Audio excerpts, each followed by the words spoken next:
Hola, nuestro tema de hoy son los números racionales. Lo siento, pero me acaban de informar que por cuestiones técnicas solo podemos utilizar la mitad de la pantalla. ¿La mitad? Pero, bueno, los números racionales tienen una larga historia. Me va a disculpar, pero vamos a tener que reducir la pantalla un poco más. Así que solo va a poder utilizar un cuarto. ¿Vamos de nuevo? Va a ser un poco difícil hacer así el programa, ¿no? Mire, en realidad hay tres alternativas. Podemos utilizar 4/9 de pantalla, un cuarto de pantalla o 15/36 de pantalla. ¿Qué prefiere?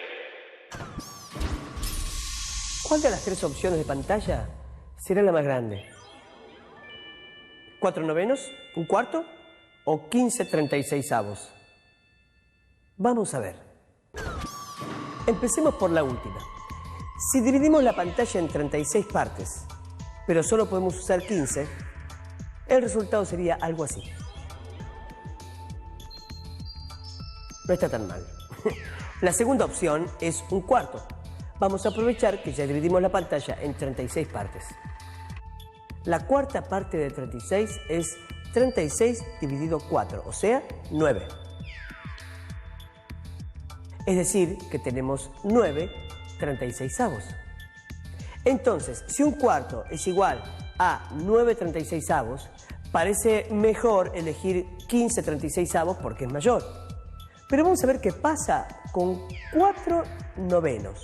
Si dividimos la pantalla en 9 partes iguales, en vez de hacerlo en 36, y tomamos solo 4 de esas partes, resulta que equivale a tomar 16 partes del total de 36 que teníamos antes. Esta opción me parece que es la que más me conviene.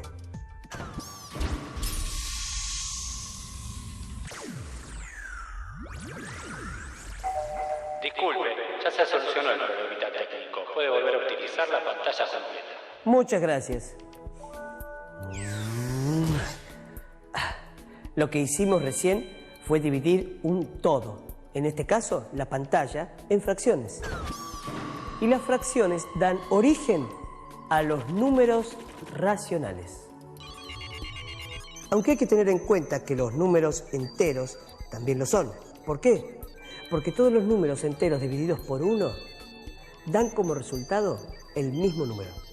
Por ejemplo, 4/1 es igual a 4. Ahora, ¿por qué los llamamos números racionales? Muy simple. La palabra racional viene de ración. Y ración significa la parte de un todo. Por eso, cuando hablamos de números racionales, nos referimos a números que expresan fracciones de una totalidad. Este conjunto de números incluye a los números enteros y a la vez es un subconjunto de los números reales. Entonces definimos número racional a todo número que pueda representarse como el cociente de dos enteros, con denominador distinto de 0. Para decirlo de forma más sencilla, un número racional es todo número que pueda representarse con el resultado de la división entre dos números enteros, siempre que el denominador no sea 0.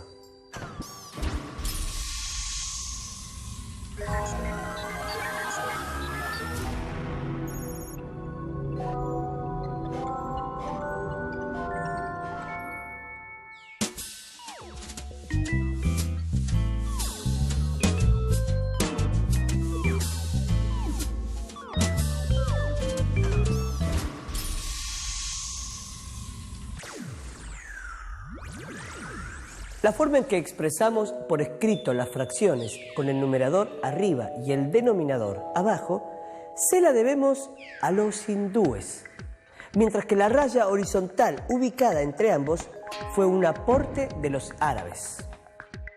Quizás ustedes ya se hayan dado cuenta que los números racionales están presentes habitualmente en nuestra vida cotidiana. Por ejemplo, Cuando vamos a la panadería y pedimos un cuarto de pan o media docena de facturas, estamos utilizando fracciones. Pero partir y repartir son operaciones que se realizan desde la antigüedad, que aparecieron casi al mismo tiempo que contar y que dieron origen a las fracciones. De hecho, se cree que el origen de los números racionales está vinculado al pan.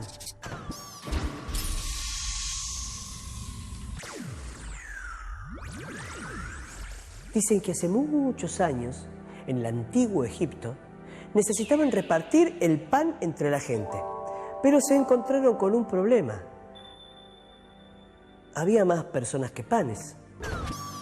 Fue entonces que tuvieron que recurrir a las fracciones, pero estas fracciones eran de la forma 1 sobre n, siendo n un número natural. De esa manera representaban los divisores de la unidad. El resto de las fracciones se expresaban como combinaciones de estas fracciones de numerador 1 y se consideraban como una fracción con un simbolismo especial. Ustedes se preguntarán cómo se sabe todo esto.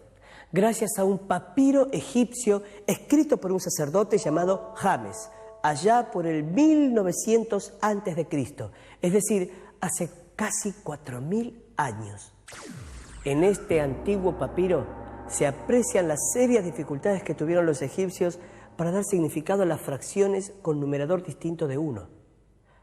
Los griegos, por su parte, si bien lograron encontrar significado a las fracciones con numerador 1 como un tercio, un quinto o un sexto, no pudieron resolver situaciones con fracciones como 3/5 o 2/3. Por esta limitación representaban una fracción como 4/15 en forma de suma de dos fracciones simples, un quinto más un quinceavo. El procedimiento hacía que cualquier operación sencilla se complicara. Por suerte, para nosotros las cosas son ahora mucho más sencillas y los números racionales están no solo en nuestra vida cotidiana, sino también en la industria, en el campo y en diversas disciplinas científicas. Veamos, por ejemplo, cómo divide su campo un agricultor en función de lo que quiere cosechar. Tenemos un campo en la provincia de Buenos Aires, a 300 kilómetros de la ciudad de Buenos Aires, hacia el oeste, ¿no? Y es de varios hermanos. Yo hago la parte de la administración, aunque no soy ingeniero agrónomo, ni me dedico exclusivamente a esto, pero bueno, hago toda la parte administrativa y de dirección del campo. Lo que hacemos es un tipo de explotación mixta, que quiere decir que es parte de siembra y parte de animales, engorde y cría. El campo tiene 900 hectáreas y podemos dividirlo más o menos en 230 hectáreas, o sea, en lo que es pasturas naturales, hay bajos, es un campo así que tiene un cierto suelos muy buenos y suelos que van de medios a malos. En este tipo de medios y malos se hace todo lo que es cría con terneros, en cierto tipo en este campo, lo que se llama recría, que se puede llegar a criar el ternero más allá, una vez que sale del destete, o sea que sale de su madre, del lado de su madre. El resto es más o menos, que son 650 hectáreas, se dividen a su vez en engorde de animales, que son unas más o menos 275 hectáreas. Esto engorde quiere decir que, bueno, que también se siembra, pero se siembran pasturas. Estas pasturas también, con estas pasturas también se hace en este momento, octubre, noviembre, diciembre, como hay un exceso de pasto, se corta y se hacen rollos para tanto la vaca, que era la que hablábamos recién de los campos malos, como para el engorde de novillos en invierno, que el pasto disminuye totalmente. Este invierno fue evidentísimo porque fue uno de los inviernos más bravos que nos acordamos en los últimos años. De estas 650, 275 es este tipo de pasturas para hacienda de engorde, y las otras más o menos eran 230 hectáreas, son para siembra. Nosotros dividimos la siembra en lo que se llama la fina y la gruesa. Las finas se siembran más durante el invierno, que son tipo de trigos, centenos, cebadas, y las gruesas, que son ya sembrándose sobre esta época, que es maíz, girasol, soja, ¿no? Bueno, hasta ahí tenemos dividida prácticamente el campo en tres como unidades, una que es de crías, una que es de siembra y otra que es de engorde. Eso también está determinando el tipo de calidad del campo, ¿no? Ponemos estos números en fracciones. De las 900 hectáreas, las pasturas naturales y campos para vaca, digamos, que es el 25% del campo, es un cuarto del campo.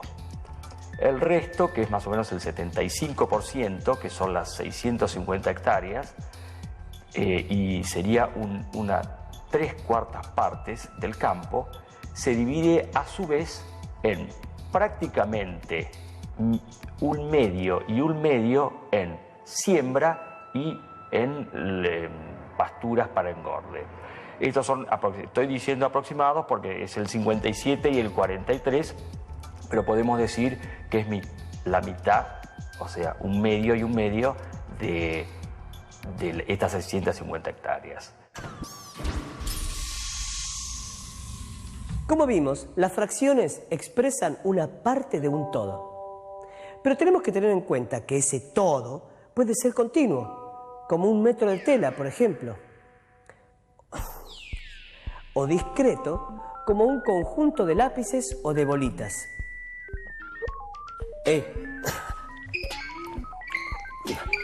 ¡Fuera! A ese todo lo denominamos unidad. Por ejemplo, una horma de queso es una unidad. Si le quitamos una parte, esa parte es una fracción. Depende de en cuántas partes hayamos dividido el queso para saber qué fracción es. Si dividimos el queso en 4 partes y tomamos solo una, estamos tomando un cuarto. Si lo dividimos en 8 y tomamos una parte, estamos tomando un octavo. Pero si tomamos 2 partes, estamos tomando 2 octavos. Miren qué interesante. Resulta que un cuarto y 2 octavos son equivalentes. Un caso particular se presenta cuando la unidad se divide en 10 partes. Cada una de esas partes es un décimo del todo. Si cada parte se vuelve a dividir en 10, se obtiene un centésimo de la unidad, que era un décimo. Así se puede continuar la división por 10 de cada una de esas nuevas partes y obtener milésimos, 10 milésimos y muchos más.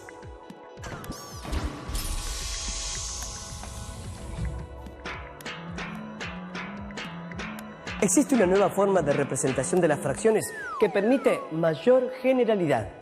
El modelo de las fracciones sobre una recta numérica. Veamos cómo. Tomamos una tira de papel y marcamos en el primer renglón de una hoja de papel rayado, a partir del margen, cuántas veces cabe, y las numeramos.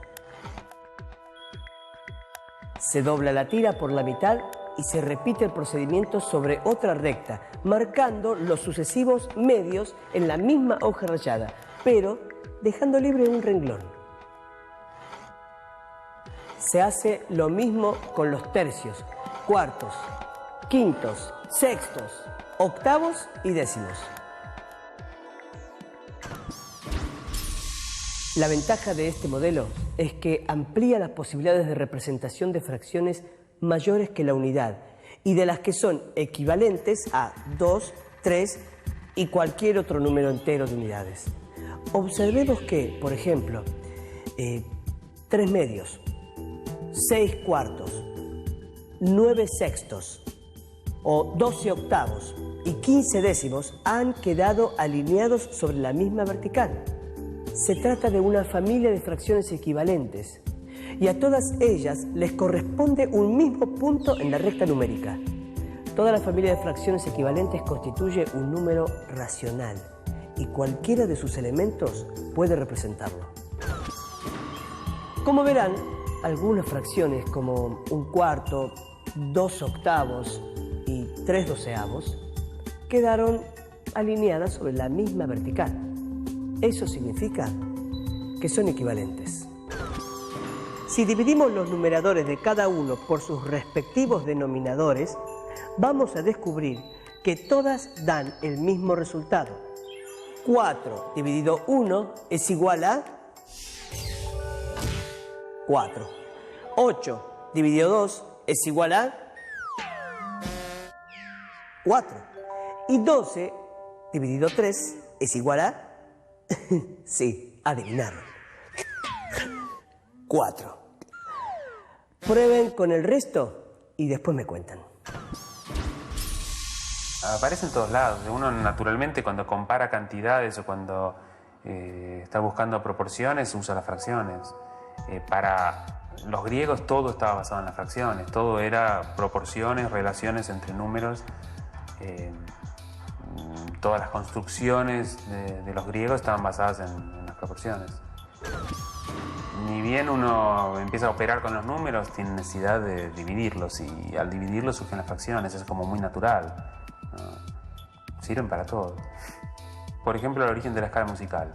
La escala musical, en realidad, la escala que conocemos, la escala occidental, tuvo muchas transformaciones, ¿no? Pero la primera, digamos, definición formal de la escala musical fue hecha por los pitagóricos y se basa en las fracciones. En realidad lo que hicieron fue tomar una cuerda y dividirla en las 2/3 partes, y al dividir la cuerda en las 2/3 partes, eso da una nota más aguda que es lo que se llama una quinta. Por ejemplo, si la cuerda es un do, la quinta es sol, porque es do, re, mi, fa, sol. Y con eso se construye la escala musical basada en las proporciones, en las razones. A todo número racional le corresponde un punto determinado en la recta numérica. Cuando tomamos la recta numérica comprobamos fácilmente que un número racional es mayor que cualquier otro que se encuentre a su izquierda y menor que cualquier otro que se encuentre a su derecha.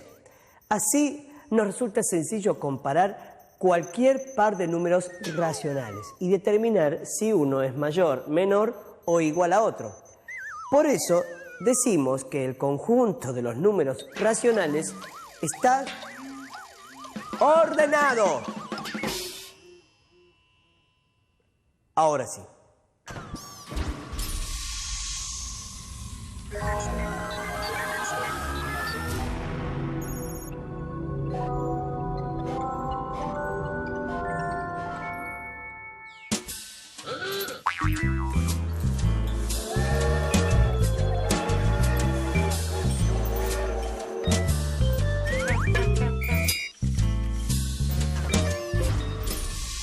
La mayoría de los juegos tienen como ganador a quien llega primero o quien hace más puntos o goles. Sin embargo, unos amigos inventaron un juego en el que gana quien queda en el medio. Les voy a explicar cómo se juega. El juego se lleva a cabo con 3 participantes. Se marcan 3 líneas en el piso. La primera línea se ubica en cualquier lado y las otras 2 se ubican, una a 3 metros de la primera y la otra a 4 metros. Las 3 líneas marcadas son paralelas y el objetivo del juego es tirar un disco de madera desde atrás de la primera línea para que caiga entre la segunda y la tercera. Los participantes rotan el orden de tiro y cada uno suma un 12avo de punto si es el que deja su disco a una distancia intermedia respecto de los otros 2. Gana el primero que llega a sumar un punto. Cuando se inventa un juego es necesario preguntarse si es posible ganarlo, porque hay juegos que a veces no tienen ganadores. El tatetí, por ejemplo. No es posible ganar a menos que uno de los jugadores cometa un error. Pero volvamos a nuestro nuevo juego. ¿Habrá un ganador? Para saber si se puede ganar, pensemos que la distancia entre las líneas donde debe caer el disco es de 1 metro. Todos los tiros que caen antes de la primera línea o después de la segunda son descartados. Si tomamos como cero de nuestras mediciones la línea más cercana al punto de tiro, tendremos que cualquier disco va a caer a una distancia entre 0 y 1 metro. Si luego de tirar los 3 tiros, 2 jugadores dejan sus discos exactamente a la misma distancia, no hay forma de que algún disco quede en el medio. Y podemos fijar como regla que los que tienen sus discos a la misma distancia pierden. Y gana el jugador restante. En cualquier otro caso, el último jugador puede ganar. Se puede ver que siempre que haya 2 discos que no estén empatados, se podrá ubicar otro disco que quede entre medio. Esto es algo que nos lo dice la matemática.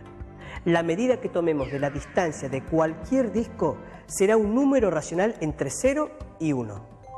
Entre 2 números racionales cualesquiera, siempre hay otro número racional. Por ejemplo, observemos que entre 1/4, que es menor que 1/2, se encuentra 3/8.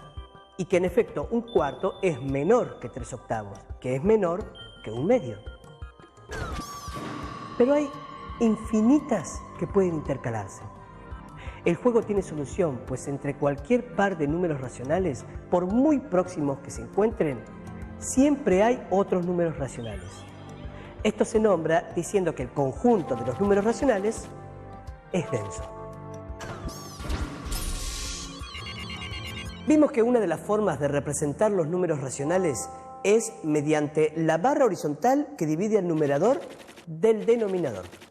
Ese esquema que hace que nos resulte tan sencillo identificar a una fracción, se lo debemos a un tal Leonardo de Pisa, también llamado Fibonacci, quien en el siglo XIII introdujo en Europa la escritura arábiga para las fracciones. Pero existe otra forma de expresar los números racionales, mediante la representación decimal.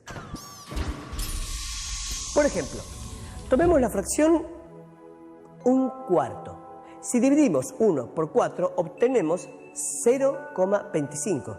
Y 0,25 es la cuarta parte de 1. ¿Quieren saber cuál es la historia de los números decimales?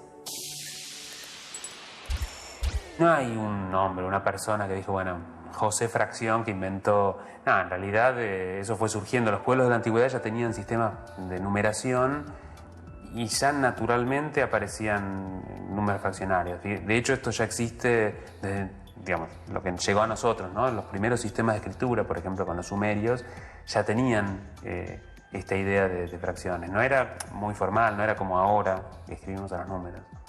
Para entender esta idea de que las fracciones, que son equivalentes a los desarrollos periódicos, todo eso, bueno, hizo falta que pasaran 20 siglos y recién en la Edad Media, bastante avanzada, o sea, recién en el siglo XIII entró el cero en Europa y recién como en el siglo XV o XVI prácticamente se empezó a hacer bien difundido el sistema decimal. Bueno, finalmente vimos cuál es la utilidad de los números racionales. Descubrimos que los usamos más de lo que pensábamos y aprendimos algo de su historia.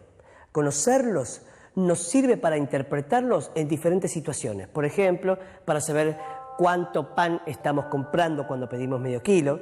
Nos ocupamos también de revisar otros aspectos de enorme interés. Vimos cómo los números racionales y el desarrollo de la matemática avanzaron juntos a lo largo de la historia.